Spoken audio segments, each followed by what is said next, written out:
Hello again, fellow Mystery Files. I am back with a bonus video. This time I am reviewing all four of the Margaret Rutherford Miss Marple films from the 1960s. And, you know, these films are, a little strange in the Christie verse. I'll get into that shortly. Agatha Christie was not a fan. I'm probably like a little bit bigger of a fan than Christie was.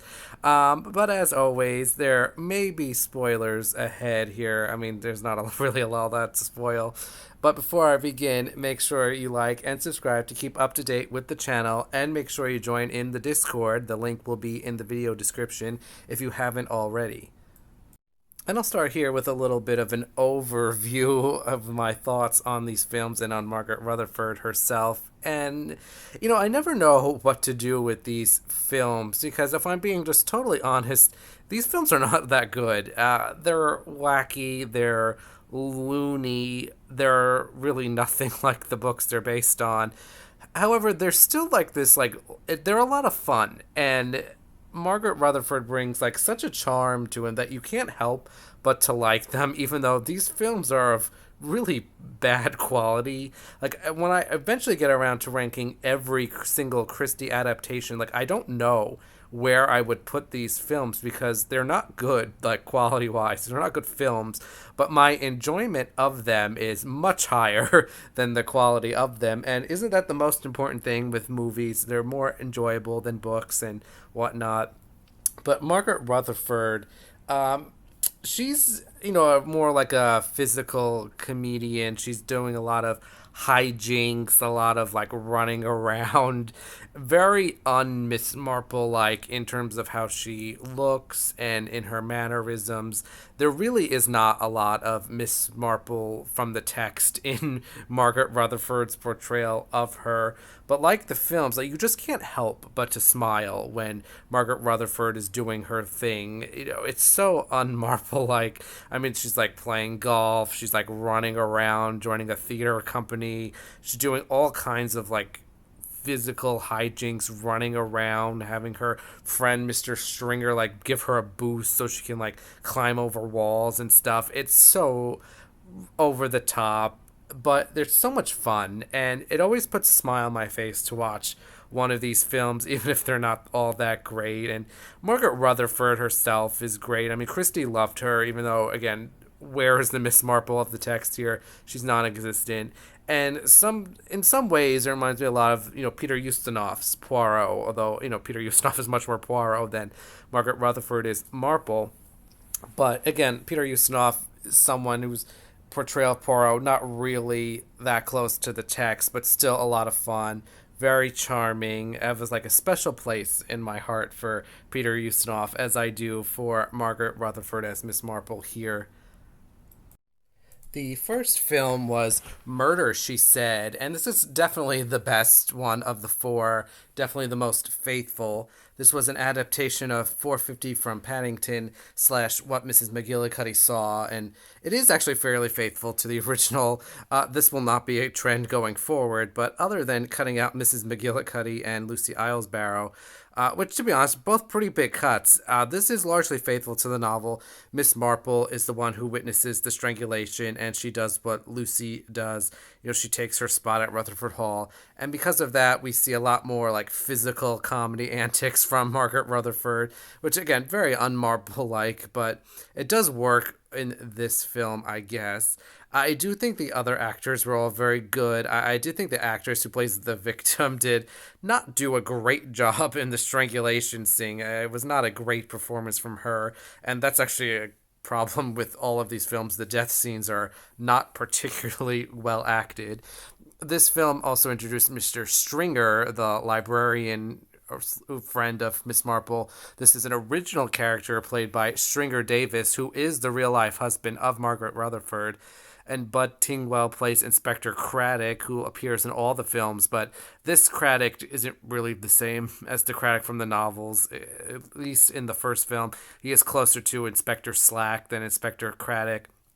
And to be honest, I didn't really miss Lucy or Mrs. McGillicuddy. I felt like Margaret Rutherford more than made up for their absence. And the film, is slapstick at times that I didn't really mind here. Again, I did mind this more so in the other films. And there were, insignificant changes that really bothered me for no reason.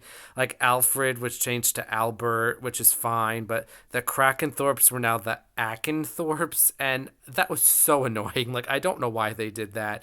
Also, Miss Marple says she lives in Milchester, not St. Mary Mead, which was annoying and unnecessary. And all the Martine stuff is still there, but I actually think that's better than the novel, believe it or not, because there's no like James Stoddard West, so like his mother never shows up, so the real Martine is absent, and I think that's for the best. And I would also be remiss if I did not mention the minor character of Mrs. Kidder, the housekeeper, who had a very small part, but it was a very good performance from Joan Hickson, a young Joan Hickson.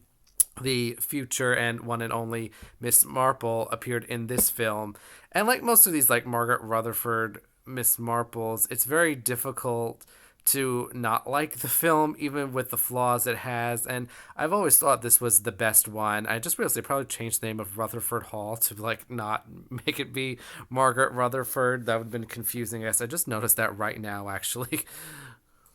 The second film is Murder at the Gallop, which is an adaptation of the non Marple novel After the Funeral, which admittedly probably not the worst one to insert Miss Marple into, but still a baffling choice.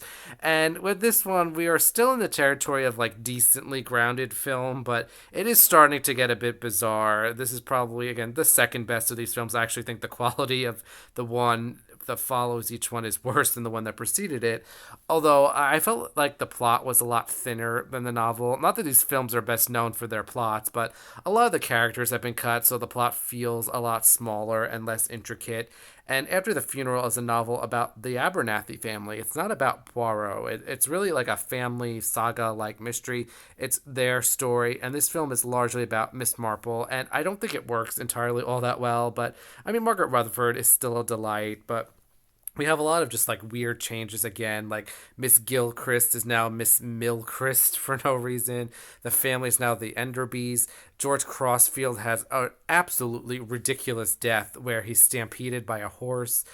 Mr. Enderby, the equivalent of Richard Abernathy, also has a very like bad death scene where he falls down the stairs in melodramatic fashion, and Miss Marple and Mr. Stringer witness this. I also didn't care for the change in Cora's murder, where she's stabbed here with a hat pin, and instead of the more gruesome axing she got in the book. And I think the book is much better for this. I mean, the hatcheting is very revealing of Miss Gilchrist slash Milchrist's anger, and also this served to cover Cora's face to hide that she wasn't at the funeral. And there's also a weird thing about cats. But I actually did think the disguise in this film was actually better than pretty much any other adaptation of the story, including the Suchet one. A lot of these Christie adaptations, regardless, sort of mess up a bit on the disguise. But I actually thought the disguise here was pretty well done. But again, this one, bit of a mess, a little unhinged, and not very well restrained. But again, we're going to see worse. The third film was Murder Most Foul, also known as Movie Most Foul because it's pretty terrible. And this is an adaptation, allegedly, of Mrs. McGinty's Dead. And the character name of Mrs. McGinty is about all they really have in common. This film is really a total disaster, but it's still fun and charming. Like, I always put a smile on my face when I watch this film, and Margaret Rutherford always does her thing so well. And I've always thought about that, like with the Margaret Rutherford films, they don't like rank particularly high on like an all-inclusive list of adaptations, but they're very fun to watch. In the same way, it's fun to watch like bad movies. But I just don't know what production was thinking with this one. It's really just so ridiculous, it beggars belief. Miss Marple pretends to join a theatrical repertory group where we have few cheesy acting scenes. I mean, Miss Marple here is just a really bad actress. Not Margaret Rutherford as a bad actress. I mean, Miss Marple is a bad actress, and she does this because she thinks like Mrs. McGinty was blackmailing a member of the troupe. The plot is so far from the novel; it bears only a casual likeness to it, and the many changes there are just not for the better. And it's so ridiculous. And this film, it's not irredeemable like the next one is, but Murder Most Foul really just like doesn't do a lot well. It is fun as always to see Margaret Rutherford and her antics, but this one felt unrestrained. It didn't feel like Miss Marple, and the plot was a big miss. Like it doesn't take a whole lot of sense, to be honest, and it's a shame because Mrs. McGinty's Dead is probably the Poirot novel best suited for Miss Marple, but the film just threw that away, and it doesn't feel like Mrs. McGinty's Dead. Like at least I could feel like 450 from Paddington, and After the Funeral. I do think this one sort of lost the character of Mrs. McGinty's Dead. It felt like an entirely original plot with very little in common with it, and that like they just wanted the name to make this film again. But again, still a lot of fun. I mean, it's not particularly good, but again, fun.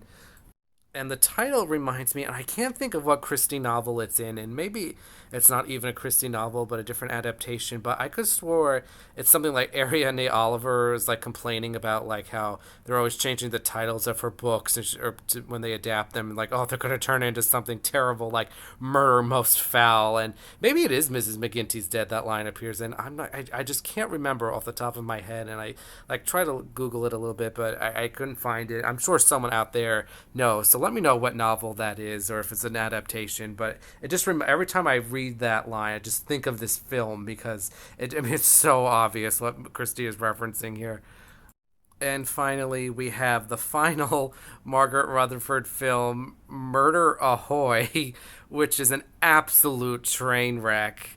This is not really an official adaptation of any Christie novel, but it's basically an adaptation of They Do It With Mirrors. And to be fair, there is more They Do It With Mirrors in this film than there is in Mrs. McGinty's Dead with Murder Most Foul. But this one, Miss Marple is on this board of trustees for a group of young criminals who live on a ship, and Miss Marple investigates a murder on there. And as you can imagine, just from the title, Murder Ahoy, this is a pretty big train wreck. Again, not a lot. There actually is a bit of They Do It With Mirrors here, but again, it's just not really an adaptation of that, and we just have a whole bunch of really ridiculous things going on. We have like poisoned mouse traps, and all like the sea shanties, and a lot of like boat maritime references, and Miss Marple just really losing all control of herself here with the antics from Margaret Rutherford. At least in like the previous films, there was like, okay, this is Miss Marple. This one is really difficult to believe. This is actually Miss Marple just like running around a ship and doing all these like ridiculous things. This one's really just, they went all out here, not even trying to make a good film, to be honest. I mean, they had to know this was ridiculous, and they went all in it. With kudos to them. I mean, a lot of films don't go all in on the ridiculousness when it's ridiculous and it's actually worse. But again, like all the other previous Margaret Rutherford films, this one is enjoyable. Again, it's not a good film by any means, but it's fun. It's always going to put a smile on my face. I know I've used that term a lot here because I'm sort of like running out of different things to say here because all these films are basically a cut of the same cloth.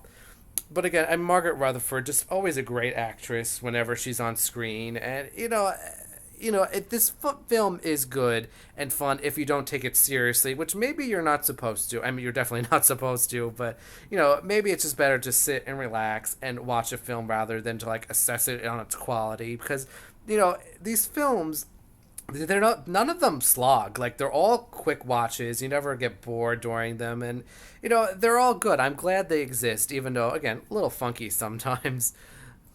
And that is it for this short bonus video. Let me know in the comments what your favorite Margaret Rutherford film is, and again, your opinions on these. I know a lot of people just have the same opinion, like these aren't that great, but they're fun. And you know what? Sometimes fun is good, especially in a film. Like I would not tolerate any of this in a novel with Miss Marple, but a film, it's all for the better, I guess. So until next time, Mystery Files.